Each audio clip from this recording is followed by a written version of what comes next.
কাল থেকে আমাদের এখানে প্রচণ্ড বৃষ্টি হচ্ছে, সারা রাত বৃষ্টি হয়েছে। আর এখন সকালবেলাতে একদমই বন্ধ হয়নি, বৃষ্টি একটানা হয়েই চলেছে।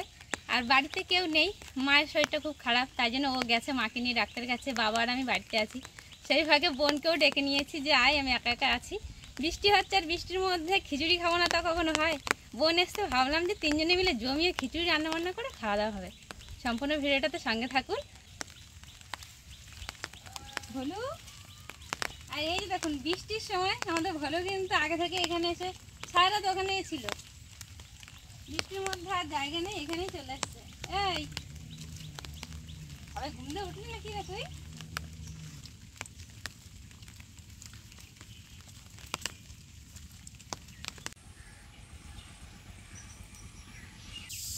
কাদা হয়ে গেছে পুরো। আপলা পাইছে তুমি? মাঠের তো তুলে নিয়ে আসছি বাবা, কালবাটের ধরছি মামাকে জানেন মাথায়। ভালো হয়েছে তাহলে। দেখো পকোড়া বানাবে না, ভালো হবে না? খিচুড়ির সাথে পকোড়া। খিচুড়ির সাথে আজকে পকোড়া হবে, খুব সুন্দর লাগবে রাতে। এই রেখে দিলাম। ঠিক আছে। বাবা দেখলাম এই শাপলা ফুলগুলো নিয়ে এসছে, বললো কিছু বানাও। ভাবলাম যে আজকে খিচুড়ি বানাচ্ছি আর সাথে বেগুন ভাজা করব।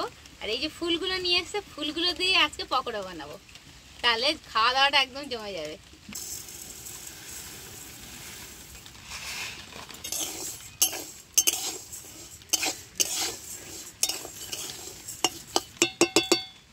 ডাল ভাজা হয়ে গেছে, নামিয়ে নেব।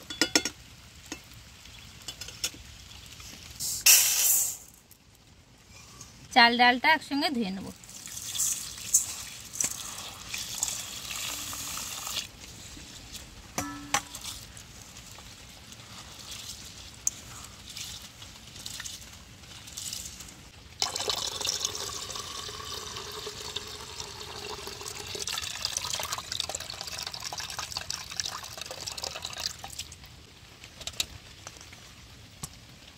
জল গরম হয়ে গেছে, চাল ডালগুলো দিয়ে দেবো।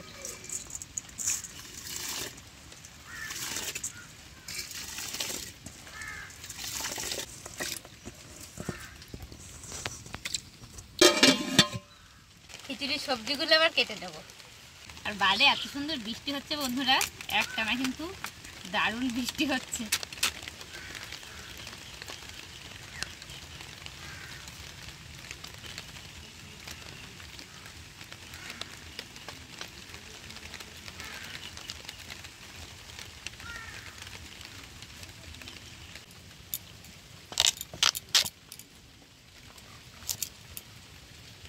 খিচুড়ির কুমড়ো তো একটু বড় বড় করে না কাটলে গলে যায়।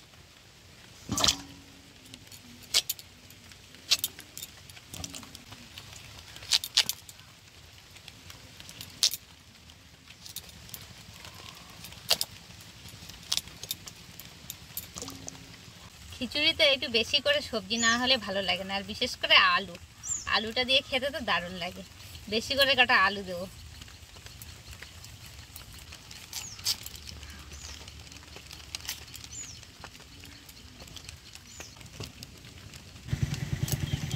এই যে বরবটিগুলো, এগুলো সকালবেলা বোন নিয়ে এসছে বাড়ি থেকে।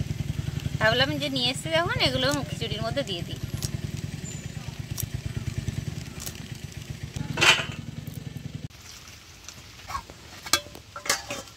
চাল ফুটে গেছে, আর কুমড়ো আর আলুটা আগে থেকে দিয়ে দেবো, নাহলে পরে দিলে সেদ্ধ হবে না। বরবটিটা দেবো সবার পরে।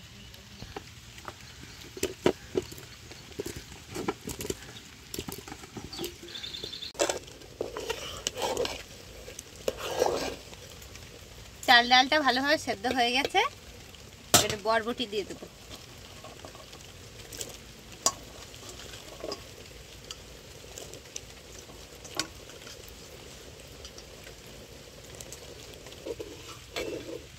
দুটো টমেটো আর কাঁচা লঙ্কা দিয়ে দেবো।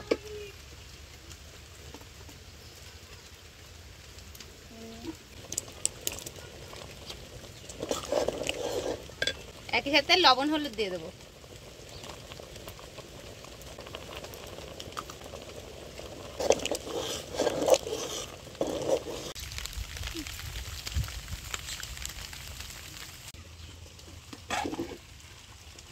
এখন খিচুড়ি কিন্তু হয়ে আসছে, এবারে নামিয়ে রেখে একটা মশলা তৈরি করে নেব।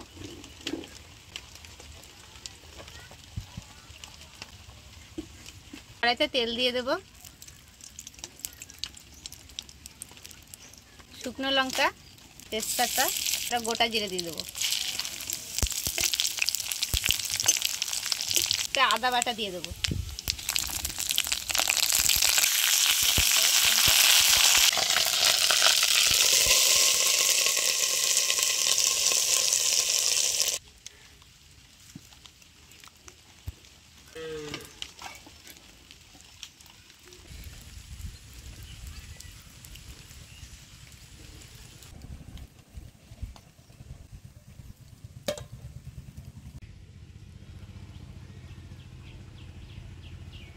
খিচুড়ি বানানো হয়ে গেছে। এবারে শাপলার পকোড়া ভাজার পালা।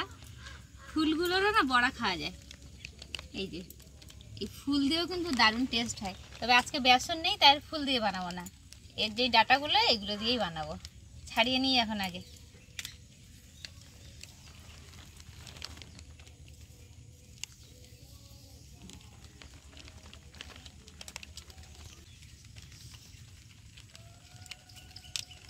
ছাড়ানো ভীষণই সোজা, এরকম টান দিলেই যে গায়ের যে আঁশটা আছে সেটা উঠে যাবে।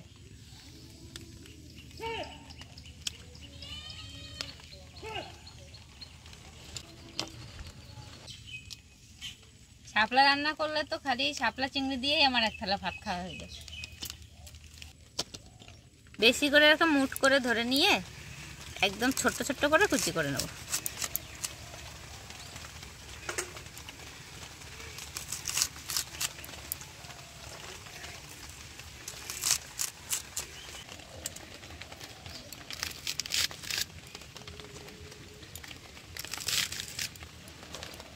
এর মধ্যে কিছুটা লবণ দিয়ে মাখিয়ে রাখবো, তাহলে যে এক্সট্রা জলটা সেটা বেরিয়ে যাবে।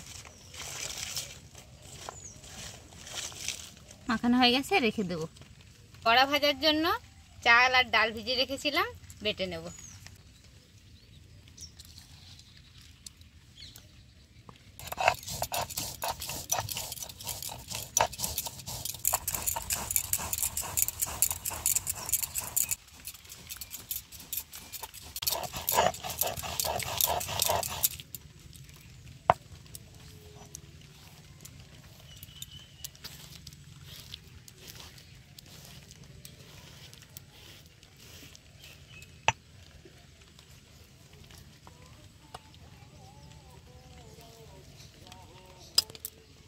এই যে দেখুন শাপলা থেকে কত জল বেরিয়েছে, জলটা ভালোভাবে চেপে বের করে নেব।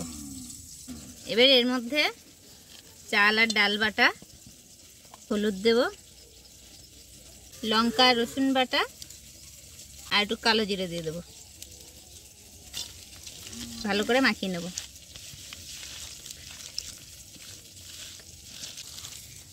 ভালো করে মাখিয়ে নিয়েছি, একদম কিন্তু তৈরি পকোড়া বানানোর জন্য। খালি তেলে দেবো আর টপটপ নামাবো, তারপরে গরম গরম পরিবেশন।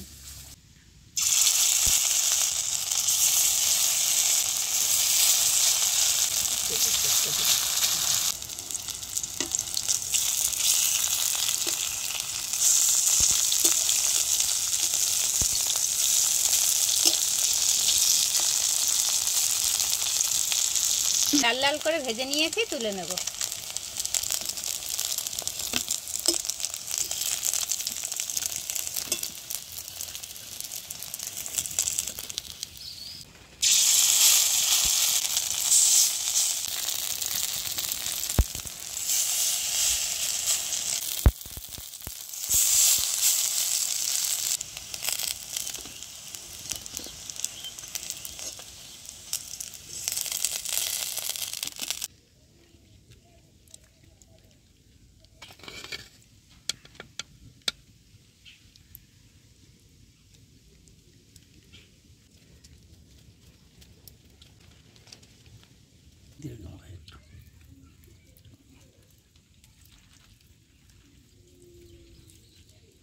গরম কি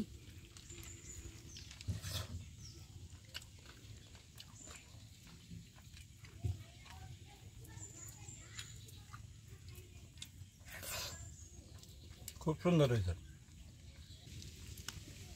আজকে একটা নতুন জিনিস খাবো। এটা হচ্ছে শাপলার বড়া। খুব সুন্দর লাগছে। আমি কিন্তু এই নতুন খাচ্ছি, এই প্রথম। ভালো আছে? সুন্দর হয়েছে। আমি তো ভাবিনি যে এত সুন্দর লাগে। খুব সুন্দর হয়েছে। বড়াদার খিচুড়িতে খেয়ে দেখি, দুটোই ভালো হয়েছে।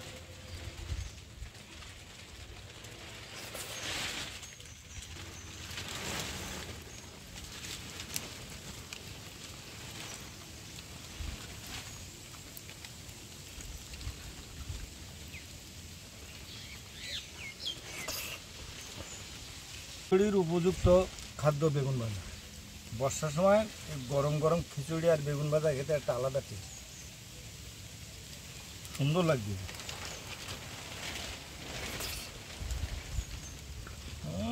সেই হয়েছে।